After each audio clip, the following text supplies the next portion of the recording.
Good morning, children. Class 8, History, Chapter 2, Part 3. The British Relation with Mysore. अंग्रेजों का संबंध मैसूर के साथ.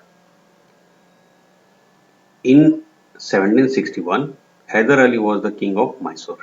1761 में हैदर अली मैसूर के राजा थे. He was a very efficient and ambitious ruler and later became the most powerful ruler in the south. वह काफी कुशल और एम्बिशियस मतलब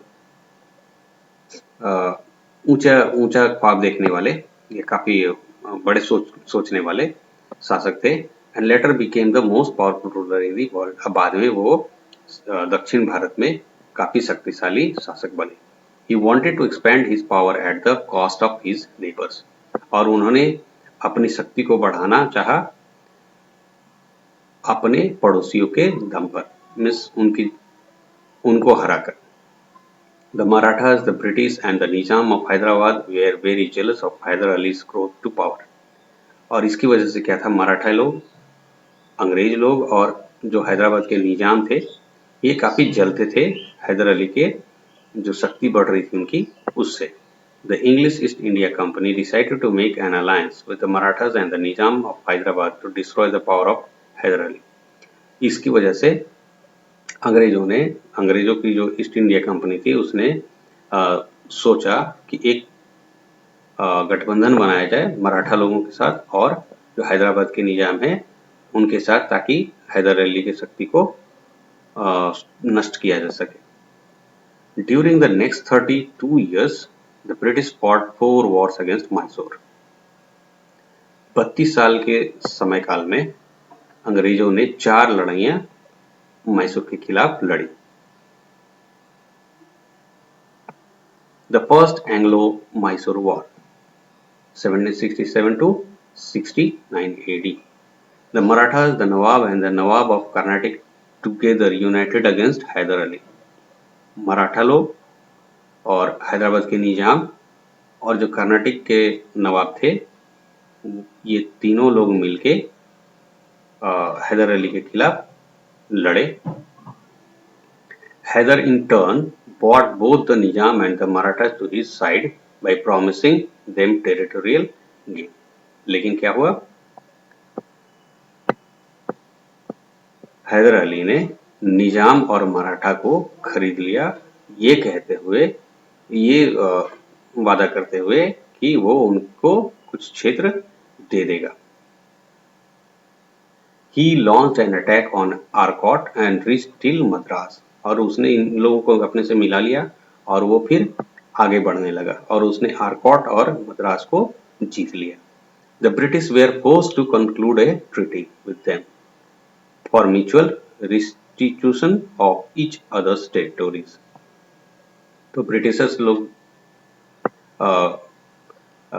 मजबूरी में उनके साथ एक संधि किए जिसमें बोला गया कि जो भी उनका क्षेत्र है उसको बरकरार रखा जाएगा. The British also promised to help Hyder if ever he was attacked by another power. और अंग्रेजों ने हैदर को ये भी वादा किया कि वो जब भी किसी आक्रमण से घिरेगा या उस पर कोई आक्रमण होगा वो तो अंग्रेज उसकी मदद करेंगे. The second Anglo-Mysore War, 780 से लेके 784 AD तक. The British did not accept the terms of the Treaty of 1769. 1769 में जो संधि हुई थी उसको अंग्रेजों ने नहीं माना, उसको स्वीकार नहीं किया. They were also not ready to help Hyder when the Marathas attacked Mysore in 1771. और अंग्रेजों ने हैदर अली की मदद नहीं की जब मराठा लोगों ने मैसूर पे 1971 में आक्रमण किया. उस समय क्योंकि संधि में लिखा हुआ था कि उन्हें मदद करना था, लेकिन उन्होंने मदद नहीं की. The British also tried to seize Mahe, which was under Hyder's jurisdiction. और जो हैदर अली के क्षेत्र में आता था माहे, एक क्षेत्र जगह था, उसको भी अपने कब्जे में लेने की कोशिश की।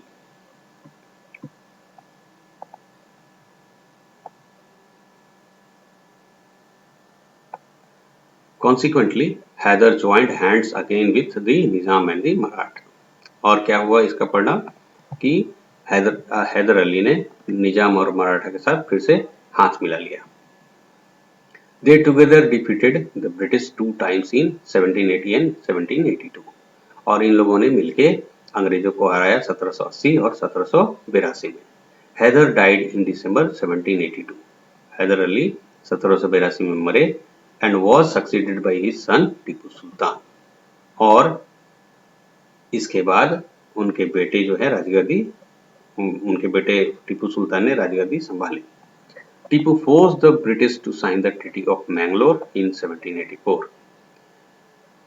मैंगलोर का जो संधि था उसको साइन करने के लिए टीपू सुल्तान ने अंग्रेजों को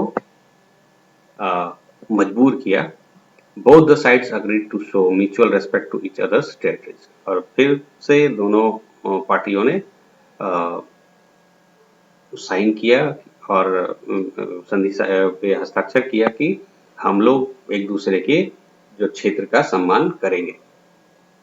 The Third Anglo-Mysore War 1792 AD। ये तीसरा अंग्रेजों और मैसूर का लड़ाई हुआ। The British entered into an alliance with the Marathas and the Nizam and marched towards the Seringapatam। Britishers लोगों ने क्या किया, अब फिर मराठा और निजाम जो है ब्रिटिशर्स से जाके मिल गए और इन तीनों ने मिलके श्रीरंगपट्टनम पे अटैक कर दिया। The capital of Tipu Sultan, जो कि उस समय टीपू सुल्तान की राजधानी थी। दो टीपू फॉट ब्रेवली, जबकि टीपू सुल्तान काफी बहादुरी से लड़े, yet he had to satisfy himself by the Treaty of Seringapatam in 1792। लेकिन फिर भी उन्हें सेरिंगपट्टनम का जो संधि हुआ उससे संतुष्ट होना पड़ा इन 1792 1792 में। Tipu lost nearly half of his territory in Mysore. Tipu ने अपनी आधी से ज्यादा क्षेत्र जो है वो मैसूर का आधा से ज्यादा क्षेत्र जो है वो खो दिया।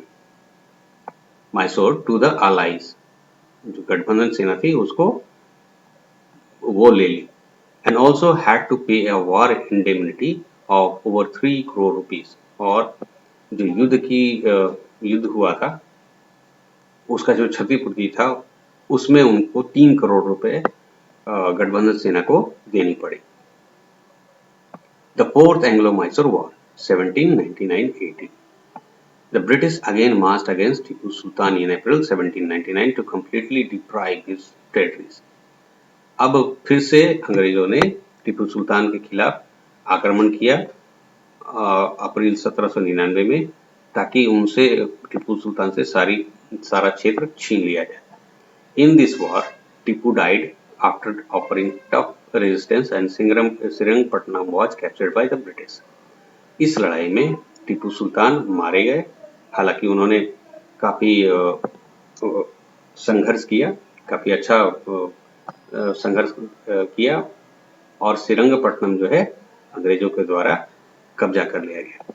They also annexed the territories of Kannada, Coimbatore, Dharmapuram and the entire sea coast of Mysore। और उन्होंने अंग्रेजों ने सारे क्षेत्र, कन्नड़ा के क्षेत्र, कोयम्बटूर के क्षेत्र, धर्मपुरा और जो मैसूर के किनारे के जो तटीय क्षेत्र थे उनको भी अपने राज्य में मिला लिया। Now struggle with the Marathas. अब इनकी लड़ाई फिर से मराठा के साथ शुरू हुई, अंग्रेजों की। The Marathas lost their prestige completely in the third battle of Panipat in 1761। Panipat की तीसरी लड़ाई में मराठा लोगों ने अपना जो है सम्मान का खो दिया था। But later they soon regain their prestige and power under the leadership of Mahadaji Scindia of Gwalior. लेकिन मराठाओं ने फिर से अपनी शक्ति और सम्मान प्राप्त कर लिया था महादाजी सिंधिया जो ग्वालियर के थे उनकी नेतृत्व में। But this was of very small terrier, मगर ये काफी कम छोटे समय के लिए था। There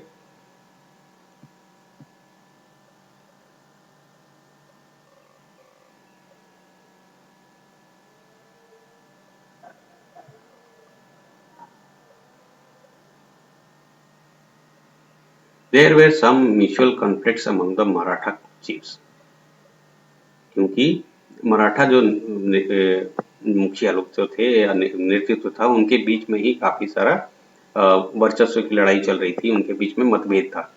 the influence and the power of the Peshwa also weekend, जो पेशवा का प्रभाव था या उसकी शक्ति थी वो भी कमजोर हो चुकी थी। 4 other Maratha kingdoms arose under different chiefs, यहाँ पे 4 अलग-अलग मराठा राज्य का उदय हुआ, अलग-अलग मराठा मुखिया या नेता के अंदर। Among them were the Gaekwad of Gwalior, जिनमें से थे गायकवाड़ जो ग्वालियर के थे, एंड होलकर ऑफ इंदौर, इंदौर के होलकर थे। Mutual rivalries of the Marathas were not able to make united action against the enemy, और इनके बीच में जो द्वंद्व प्रतिद्वंदिता चल रही थी, द्वंद्व चल रहा था, उसकी वजह से मराठी लोग जो थे वो संगठित होके कोई एक्शन नहीं ले पाए अपने दुश्मन के खिलाफ। द ब्रिटिश टूक एडवांटेज ऑफ दिस सिचुएशन, और अंग्रेजों ने इस स्थिति का लाभ लिया, and smash the Maratha power in all the 3 Wars, और 3 लड़ाई लड़ी मराठा के साथ, और उसमें मराठा लोगों को पूरे तरीके से ध्वस्त कर दिया, खत्म कर दिया, पीस दिया। Called the Anglo Maratha Wars, इसको ये जो 3 लड़ाई लड़ी गई उनको बोलते हैं एंग्लो मराठा वॉर्स, अंग्रेज और मराठा के बीच की लड़ाई।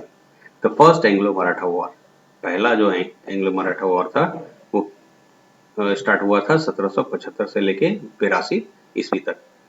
After the death of Narayan Rao the 5th Peshwa, his uncle Raghunath Rao decided to ascend to the throne।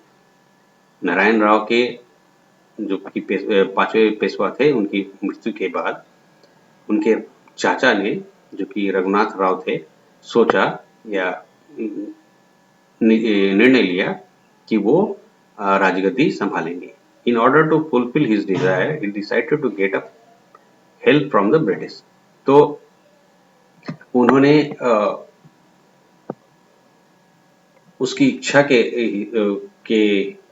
को पूरा करने के लिए उन्होंने निर्णय लिया कि वो अंग्रेजों का मदद लेंगे। This was opposed by the Maratha, और इस चीज को मराठियों ने विरोध किया। Consequently, a war took place between both the sides। इसका परिणाम ये हुआ कि दोनों तरफ से लड़ाई शुरू हुई, and ended with the Treaty of Salbai on the basis of mutual restitution of each other's territories। और फिर से यही सलबाई का संधि हुआ, जिसमें फिर वही बात हुआ कि सारे अपने अपने क्षेत्र का सम्मान करेंगे। The second Anglo Maratha war, अब अंग्रेज और मराठा का दूसरी लड़ाई, जो ही थी 1803 से लेकर 1805 ईस्वी तक। Due to internal conflicts among the Maratha chiefs were not ended after the first Anglo-Maratha war। ये जो कॉन्फ्लिक्ट चल रहा था, द्वंद्व चल रहा था मराठा मुखिया लोग के बीच में, इसकी वजह से क्या हुआ कि ये जो पहली अंग्रेजों और मराठा के बीच की लड़ाई थी वो खत्म नहीं हुई थी। The second Anglo Maratha war was begun during the period of governor general lord Wellesley. और दूसरा जो है अंग्रेजों और मराठा के बीच का जो लड़ाई शुरू हुआ, वो जब गवर्नर लॉर्ड विस्ली थे, गवर्नर जनरल लॉर्ड विस्ली थे, Mahaji Scindia and Nana Phadnavis were capable Maratha leaders. Mahaji Scindia और नाना फडणवीस ये थे काफी कुशल नेता थे या शासक थे। They had been able to keep intact the Maratha power despite their mutual conflicts। और इनकी वजह से ही मराठा जो शक्ति थी संगठित रही, हालांकि उनके बीच में बहुत सारा मतभेद था। After their death the Maratha power decline rapidly. इनकी मृत्यु के बाद मराठा लोगों की शक्ति जो है काफी तेजी के साथ खत्म हुई। As the Peshwa's power declined, जैसे पेशवा का शक्ति क्षीण हुआ, the Maratha chiefs try to bring the, तो जितने भी मराठा मुखिया थे उन्होंने कोशिश की कि पेशवा अंडर देयर इन्फ्लुएंस। तो हर मुखिया का कोशिश था कि पेशवा को अपने प्रभाव में लाया जाए। इन 1801 टू 1802, 1801 से लेकर 1802 तक Scindia joint Peshwa Bajirao to against Holkar. तो सिंधिया ने पेशवा बाजीराव द्वितीय के साथ में संगठन बनाया होलकर के खिलाफ। A war was fought between Jaswant Rao Holkar and Scindia for supremacy over the Peshwa. और ये पेशवा का पद लेने के लिए, पेशवा बनने के लिए होलकर और सिंधिया के बीच में शक्ति की लड़ाई, वर्चस्व की लड़ाई शुरू हो गई। Jaswant Rao Holkar attacked and defeated the combined forces of Scindia and Peshwa Bajirao द्वितीय। होलकर जो थे जसवंत राव, उन्होंने आक्रमण किया और हराया सिंधिया और बाजीराव पेशवा के सम्मिलित सेना को। The young Peshwa sought the protection of the British. उस समय पेशवा जो थे वो काफी युवा थे, यंग थे, छोटे थे, तो उन्होंने अंग्रेजों से मदद मांगी या सुरक्षा मांगी। And signed with them a treaty at Bassein. और उन्होंने एक संधि साइन की अंग्रेजों के साथ बसींत में। इन 1803 the British forces captured Poona. और 1803 में ब्रिटिश सेना ने पूना पे कब्जा कर लिया, the capital of the Peshwas. और उस समय ये पेशवा की राजधानी होती थी। Holkar who had earlier seized the city fled away. और ये इस पे उस समय कब्जा हो गया था होलकर का, जिसको कैप्चर किया था अंग्रेजों ने। वो होलकर वहां से भाग गए। जब अंग्रेजों ने कब्जा किया तो होलकर वहां से भाग गए। Scindia and Bhosle would not surrender to the British without a struggle. Scindia और भोसले जो थे वो बिना संघर्ष किए अपने आप को ब्रिटिशर्स के हवाले नहीं कर सकते थे या समर्पण नहीं कर सकते थे। दे कंबाइंड देयर आर्मीज, उन्होंने अपनी सेनाओं को मिलाया, and declared war against the British, और उन्होंने अंग्रेजों के खिलाफ युद्ध का ऐलान कर दिया। But they where defeated both in the south and the north. लेकिन उन दोनों को हरा दिया गया, दक्षिण और उत्तर में, दक्षिण में भी हराया गया और उत्तर में भी हराया गया। This war thus gave a severe blow to the power and prestige of the Maratha. और इसकी वजह से क्या है कि मराठा के शक्ति पे काफी बड़ा आघात लगा और उनके सम्मान पे भी आघात लगा। They accepted the conditions of the British. उन्होंने अंग्रेजों को भी जो भी शर्तें थी उनको स्वीकार किया। And entered into subsidiary alliance with them. और उसके बाद वो सब्सिडियरी के रूप में ब्रिटिशर्स के साथ में सहयोगी बने। They had given them two territories of Ahmednagar. Maratha लोगों ने अंग्रेजों को अपने क्षेत्र दिए, जिसमें से था Ahmednagar, Bharuch, the territory between Ganga and Yamuna. Ganga Yamuna नदी के बीच में दोआब बोलते हैं, वो क्षेत्र था वो दे दिया अंग्रेजों को। कटक एंड बालासोर, जो उड़ीसा का क्षेत्र था उस समय भी मराठी लोग के अंदर में था, ये भी चला गया। The Maratha chief still remained entangled in their conflicts and jealousy. और ये सारा राजपाट सारा चला गया। उसके बावजूद जो थे मराठा मुखिया जो थे एक दूसरे के साथ में एक दूसरे से जलते रहे और एक दूसरे के साथ मतभेद उनका चलता रहा। The British residents interfered in their affairs and further instigated them to fight among themselves. और ये आग लगाने का काम कर रहे थे ब्रिटिश लोग, जो उनके कामकाज में दखल दे रहे थे और उनको भड़का रहे थे ताकि वे एक दूसरे से लड़ते रहे। पेशवा बाजीराव टू, दौलत Rao Scindia, Appa Sahib of Nagpur and Malhar Rao Holkar too again tried to destroy the political ambitions of the Britishers.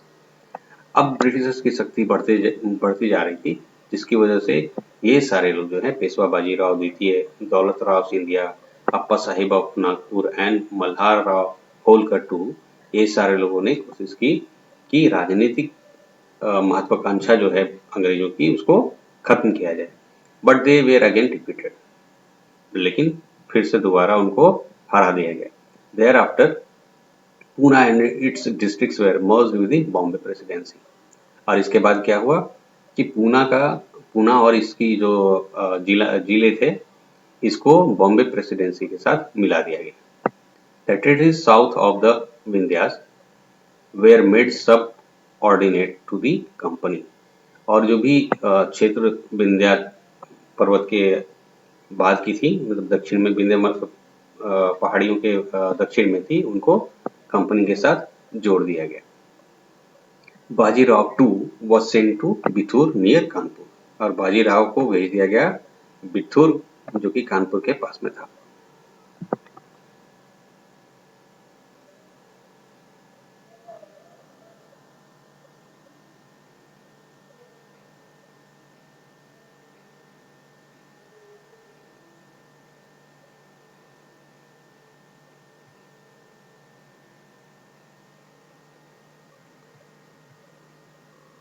The Third Anglo-Maratha War, 1870-18। तीसरी जो लड़ाई हुई थी मराठा और अंग्रेजों के बीच में, वो 1817 से लेकर 18 तक था। The Third Anglo-Maratha War was fought in 1817-18 during the period of Governor General Marks Hastings। ये जो तीसरी लड़ाई लड़ी गई थी मराठा और अंग्रेजों के बीच में, ये 1817 से लेकर 18 तक लड़ी गई थी। और उस समय अंग्रेजों का जो गवर्नर था यहाँ पे भारत में, वो था जनरल मार्क्स हेस्टिंग। ये मार्क्स हेस्टिंग की पिक्चर है, तो मार्क्स हेस्टिंग यहाँ का गवर्नर था। All the Maratha chiefs regretted the loss of their power and prestige after the Second Anglo-Maratha War। जब दूसरी लड़ाई उन्होंने एंग्लो मराठा लड़ाई जो थी हारे, तो सारे जो मराठी मुखिया थे वो पश्चाताप करने लगे कि उनका जो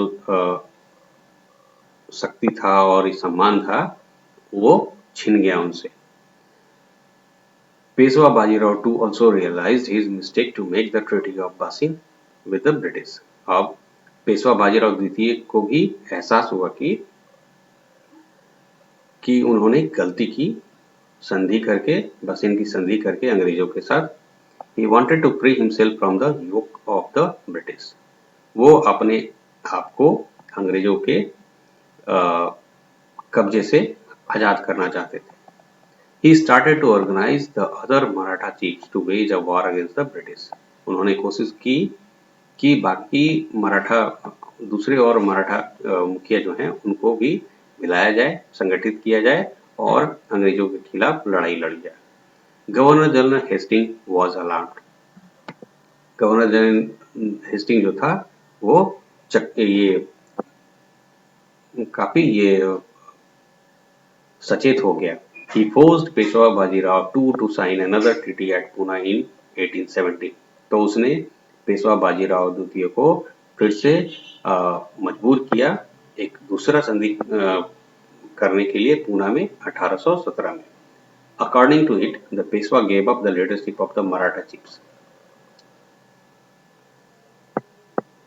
इसके अनुसार जो पेशवा जो था, उसने अपना जो नेतृत्व था मराठा चीफ के ऊपर में, वो छोड़ दिया। पेशवा ही सारे मराठा चीफ का नेता होता था, तो ये इस पदवी को उसने छोड़ दिया। He surrendered Konkan to the British, और कोंकण क्षेत्र जो था वो अंग्रेजों को दे दिया।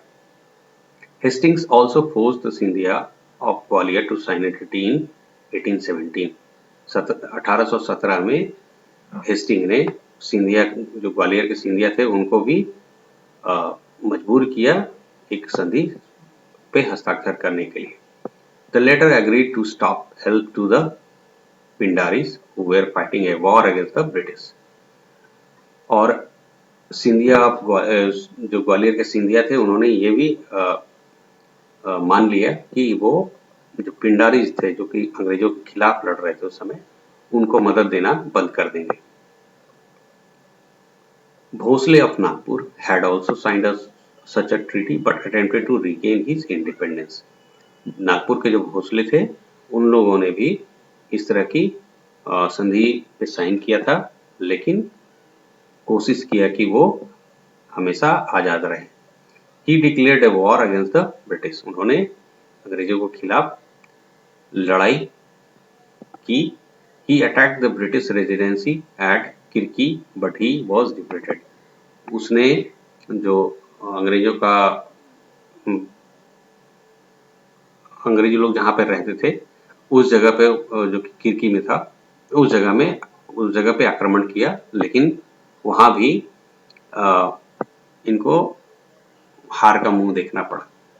This war is known as the third Maratha war. इसको तीसरी मराठा युद्ध के नाम से भी जाना जाता है। Holkar and Bhosle were also defeated by the British later. और बाद में होलकर और भोसले को भी अंग्रेजों ने हराया। The British annexed all the Peshwas territories by deposing them. और इस प्रकार सारे जो क्षेत्र था पेशवा का, उसको अपने क्षेत्र में मिला लिया। He was deported to बिथुर, और पेशवा को बिथुर भेज दिया गया, जो कि कानपुर के पास में था। A small state called the state of Satara was carved out of the territories of the Peshwa. और पेशवा के जो क्षेत्र थे उसमें से एक छोटा सा राज्य बनाया गया जिसका नाम था सतारा। A descendant of Shivaji was made its ruler। और उस राज्य का राजा जो है, शिवाजी महाराज के जो उत्तराधिकारी थे,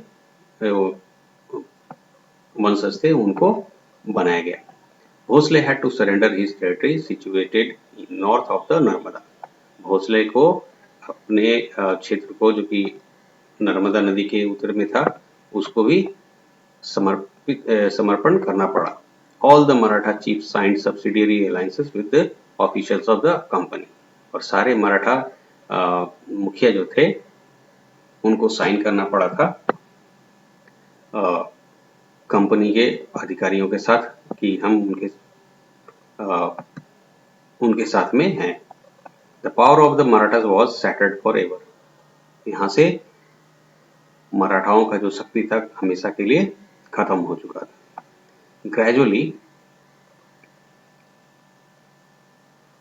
धीरे धीरे the British became the supreme power in India। धीरे धीरे अंग्रेज जो थे भारत के सबसे शक्तिशाली बन गए, या सबसे प्रमुख शक्ति बन गए। Reasons of the defeat of the Marathas. अब देखते हैं कि मराठा के हारने का कारण क्या था। The Maratha chiefs were selfish and did not believe on each other. Maratha मुखिया जो थे एक दूसरे काफी स्वार्थी थे और एक दूसरे पे विश्वास नहीं करते थे। British defeated them easily due to their rivalries. और इसी वजह से उनका जो एक दूसरे के प्रति दुश्मनी था, इसकी वजह से अंग्रेजों को उन्हें हराने में आसानी हुई। By 1800, efficient Maratha leaders like Mahadaji, Scindia and Nana Fadnavis had died। 1800 में जो कुशल नेता लोग थे, मराठा नेता थे, महादजी, सिंधिया और नाना फडणवीस, ये लोग मर गए। The Maratha did not do any works of public welfare। मराठों ने कभी भी जन कल्याण के कार्य नहीं किए। The Marathas did not have an efficient system of administration। Maratha लोगों के पास कोई भी कुशल प्रणाली नहीं थी शासन के लिए या अपने सरकार को चलाने के लिए। They preferred money as much as possible। उन्होंने हमेशा पैसे को प्राथमिकता दी ज्यादा से ज्यादा। The Marathas adopted guerrilla tactics of warfare। Maratha लोगों ने छापामार युद्ध का रणनीति अपनाया, which were suitable only for hilly regions। जो कि सिर्फ पहाड़ी क्षेत्रों के लिए सही था। These tactics could not be used in the plains of the north. इस तरह के रणनीति जो उत्तरी मैदान के क्षेत्र है वहां पे सफल नहीं हो सकता या वहां पे उपयोगी नहीं है. The military organization of the Maratha was very weak. जो सैन्य संगठन होता है वो मराठा का काफी कमजोर था. They had recruited soldiers belonging to different races. Maratha लोगों ने जो सैनिक चुने थे वो अलग अलग जातियों के या प्रजातियों के थे. It ended national spirit in the Maratha army.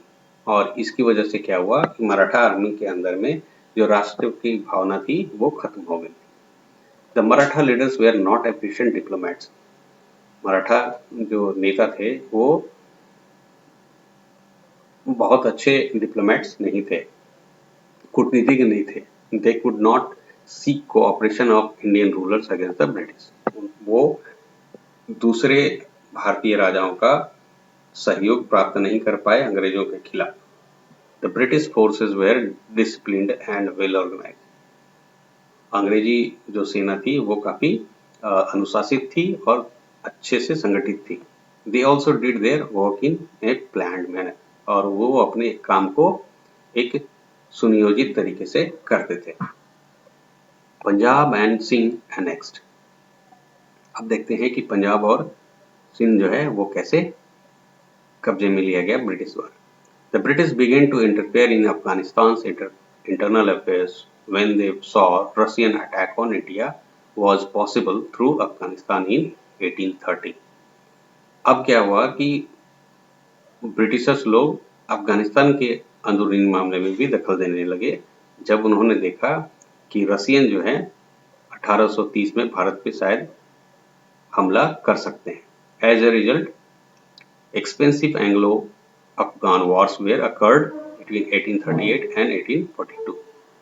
इसका परिणाम ये हुआ कि काफी महंगा अंग्रेजी अफगान युद्ध हुआ और ये हुआ था 1838 से लेके 1842 तक. The Afghans put up a very strong resistance. Afghan लोगों ने काफी विरोध किया, इसका काफी सख्ती से विरोध किया. And the British was not able to establish direct control over Afghanistan. इसकी वजह से ब्रिटिश लोग जो है सीधे तौर पे अफगानिस्तान के अपना वर्चस्व नहीं बना पाए, अपना अधिकार नहीं बना पाए. Then they annexed Sindh in 1843. तब उन्होंने सिंध को 1843 में अपने राज्य में मिला लिया. They also targeted Punjab. उन्होंने पंजाब को भी टारगेट किया, लक्ष्य किया.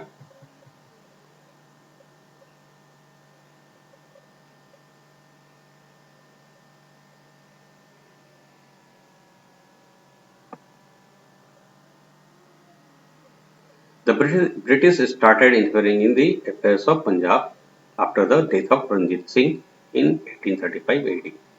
महाराजा रंजीत सिंह के मृत्यु के बाद, जो कि 1835 में हुआ था, अंग्रेजों ने पंजाब के भी आंतरिक मामलों में दखल देना शुरू कर दिया. This led to two Anglo-Sikh wars. और इसकी वजह से दो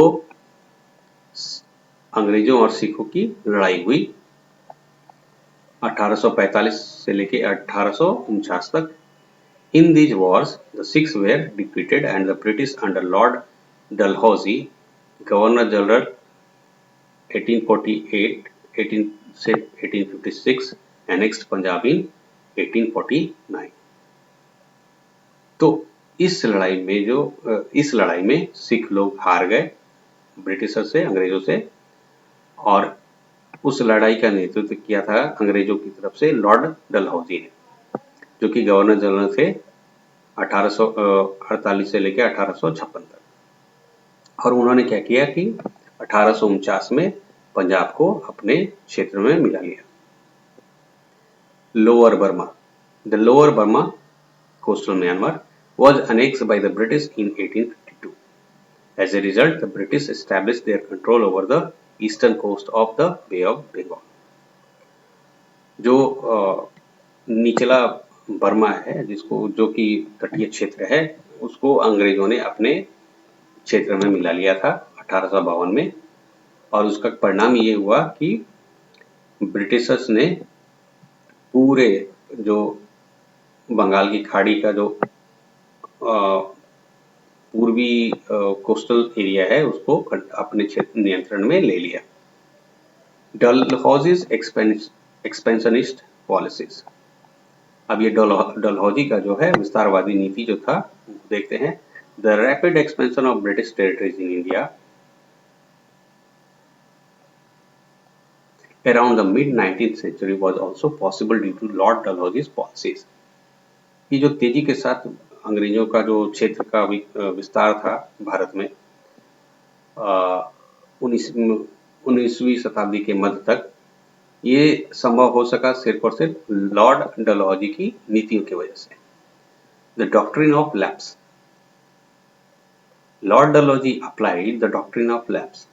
लॉर्ड डलहौजी ने डॉक्ट्रिन ऑफ लैप्स को इस्तेमाल किया, according to which a dependent state would pass into British hands if the ruler died without a natural heir। इसमें कहा गया था कि अगर किसी राज्य का कोई उत्तराधिकारी नहीं होता है तो वो राज्य सीधे अंग्रेजों के हाथ में चला जाएगा। Contrary to age-old Hindu and Islamic traditions, it denied adopted children the right to inherit the throne।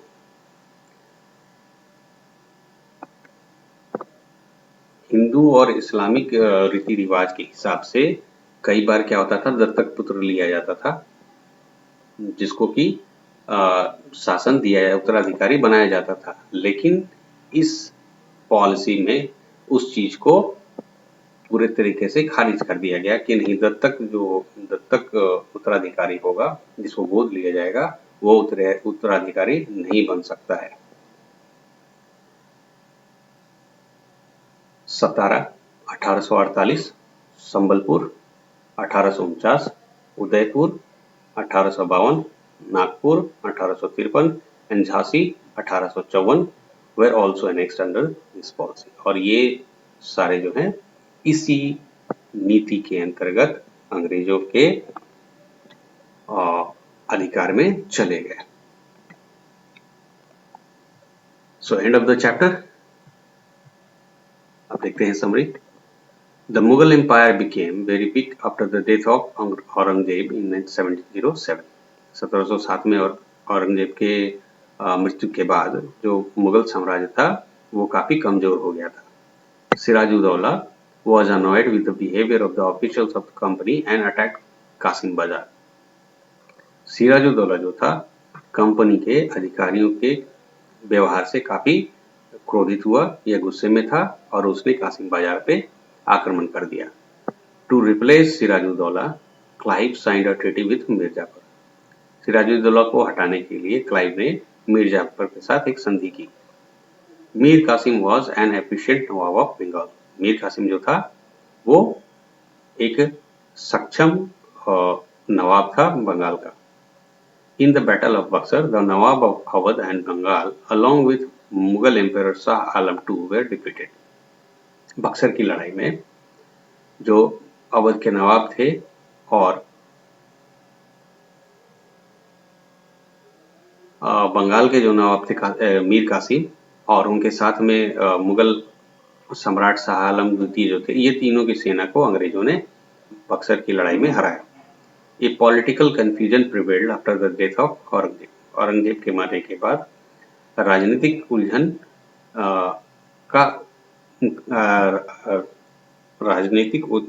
बरकरार रही। Tipu forced the British to sign the treaty of Mangalore in 1784। 1784 में टीपू ने अंग्रेजों को विवश किया एक संधि साइन करने के लिए। In 1803, the British forces captured Pune, the capital of the Peshwas. 1803 में अंग्रेजी सेना ने पुणे को अपने कब्जे में लिया, जो कि पेशवा की राजधानी थी। Thank you.